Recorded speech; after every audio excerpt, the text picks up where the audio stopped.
100 more people, and it gets bigger and bigger and bigger. So how do you solve that for that though? So if you're saying it's a generational thing, maybe Sarah, I'll pose this to you. If it's a generational thing, right? Mm-hmm. More youth are more open-minded, they want to have those intellectual discussions, then how do you change the older generation? How do you get the older generation to come around to understand that being transgender is just not a thing, it's not fake, it's not, you know what I mean? How do you solve for that? For me, I'm taking your job, Katie. Go ahead. It's kind of like from conversations that I have had and what a lot of my friends have had who are also trans, it's kind of telling our story and then letting it sink in. And then it's either A or B. They're going to accept us for who we are and they're going to understand, or they're not going to. And for the people who are not going to understand, that's okay to me because it's their opinions, and most likely with time, hopefully their minds will change. But from the instances that I've found, their minds don't change about the subject. So I kind of, in a way, with the older generation, it's kind of like a win-lose situation because you're like saying what you need to tell them, they're gonna process it, but you don't know if they're gonna accept it or not. It's probably also based on like their beliefs and how like they were raised, and like how they grew up. They're gonna be gone soon. But it's also I thought it, have to but I watch the was film, gonna right? Yeah. Yeah? It's crazy because a lot of people that we compete with come up to me and are like, "You're so brave," and I'm like, it's just shocking because I respect like our generation to go crazy, but it's not them.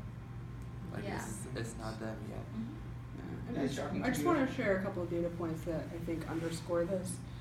One is that there's a study that was released in late January from the CDC that said that 1.7% of teenagers aged 13 to 17 identify as transgender, which is a really large percentage, and that includes all gender expansive identities, so including binary transgender identities as well as non-binary and gender non-conforming. That's the CDC, you can look it up, I promise you it's there. And then Minnesota, there's a study that came out of Minnesota a year prior to that that said that 3% of Minnesotan youth identified within the transgender community. And so when you look at those generational trends, it's not just about, like, young people are just exposed to those identities at a younger age, in a way, but I think it's important because they have grandparents, right? And to quote Nancy Beggs, said to me that ended up going in the article that I wrote about getting people on board. She's like, you don't have to get it, you just have to go with it. And I think that is one of the things that my folks are just kind of grappling with right now as we're having these conversations with kids at younger and younger ages and what that means and then how that will pay off in sport. I think you're going to see sport participation amongst trans youth, especially non-binary youth, really increase over time. That will pose greater challenges. Katie, you brought up a little bit of the scientific aspect and the lack of science. Yes. I would love to know from 4 athletes here, are you saying that in your experience, you don't feel that biology plays as big a role as currently a lot of mainstream folk think that biology plays in terms of you being a better athlete or a good athlete? Or I'd love to know. Like, do you think the two of you could beat a boy no problem? Yes. Yeah? Yes, Well, because I've seen guys. I have a female anatomy, and I've been guys. So I'd love to hear your thoughts on biology and whether you feel like it plays as big of a role, because the scientific research we do have currently that for years and years we've been told generally that the male athlete is the best athlete, the ideal athlete. I do want to challenge that a little bit. So for a couple of reasons. One, of course, speak to your own personal experiences. I don't think it would be fair to ask you to weigh in on science in this way. But what I was specifically referring to is I have had a number of conversations with a couple of endocrinologists, one whose name is Myron Ganell. He's an IOC consultant who helped formulate the current transgender inclusion policy at the international level. And what he said was that we know what testosterone does. I'm paraphrasing him. We know about what testosterone does physiologically. We understand that it helps build muscle mass, that it affects strength, so on and so forth. What we don't have good data on at all is how then the presence of testosterone and other androgens affect athletic performance. Absolutely. That is what does not exist. And so there's some great work that's being done currently. Katrina Casas has a wonderful book coming out, or it might be out. It's called Testosterone: Unauthorized Biography. Highly recommend it. Where she really, she is the leading authority in this area around testosterone and athletics and what that means for the elite level competition as it comes to transgender athletes, and then of course also intersex athletes. So that's kind of like where the science is. I will say that I think that we have all been told something, and what we have been told is that testosterone means better. Mm-hmm. And going back to what Martina Navratilova was arguing, I personally find it to be fundamentally rooted in sexism, that the idea that any person that is assigned male at birth is automatically going to be a better athlete than any person assigned female at birth. And we know that it's just categorically false, right? For a number of reasons, like the idea that Maya Moore can't step onto a pickup game with a bunch of NBA players and compete is ludicrous. But a lot of people believe that. And that, I think, goes to the core of what this conversation is all about. It's not just about what it means to be trans. It's also about it's also about, I think, equality across gender identity and expression, especially when it comes to sport, and how we discriminate against those who are assigned female at birth. And it plays out in this very specific way, which I think is also why it's so harmful that then the conversation that's being used against these kids Absolutely. is cisgender women, right? Mm-hmm. So, sorry for the soliloquy. Katie the president. They're running. I'm teasing, I'm not running for president. But yeah, so I think that it sums up science, but if you all have anything you want to add regarding your own experience. Yeah, I was going to touch up on the subject with the testosterone use in sports. There would be days where I would forget taking my testosterone shots. So one time I missed my shot twice. Don't ask me why. I know you forgot to take your testosterone shot. It happens. Like life happens. And so sometimes my period would come back and then I'd be like, well, fuck. And then I would get back on my shot, and when I was also cutting weight as a wrestler, it was really, my grandmother can testify, I would be absolutely drained.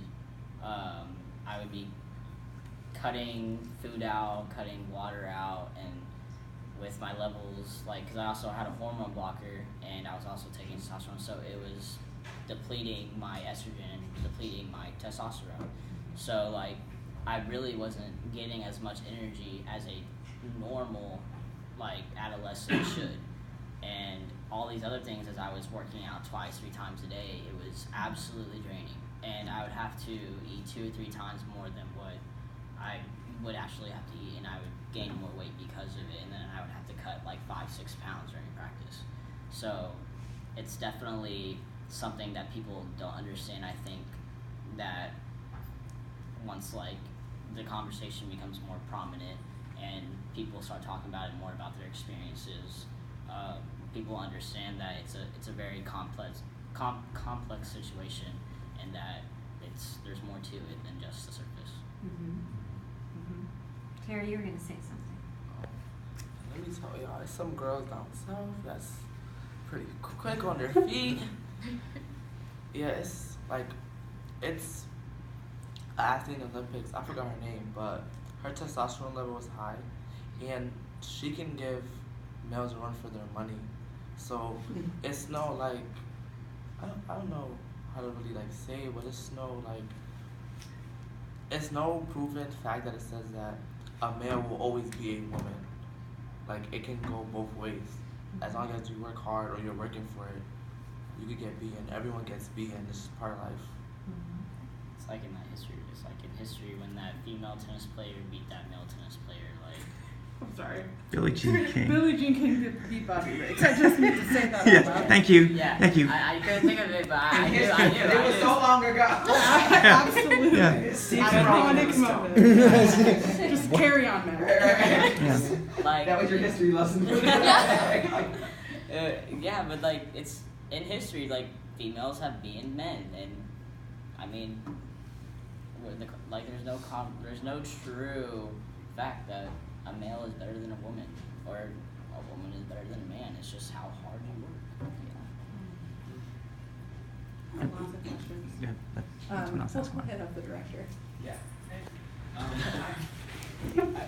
Everyone gets so focused on this conversation about fair, and we're skipping another conversation, which is the conversation that outweighs fair to me. But I want to talk about that statistic. If you're saying 1.5% to 3% of youth are trans, I don't even like the word identify, are trans, Yeah. right? And I don't know what the number is, 80 to 90% of youth participate in sports, non-trans, non-LGBTQ, what percentage of that 1.5% to 3% are participating in sports? Very, very little.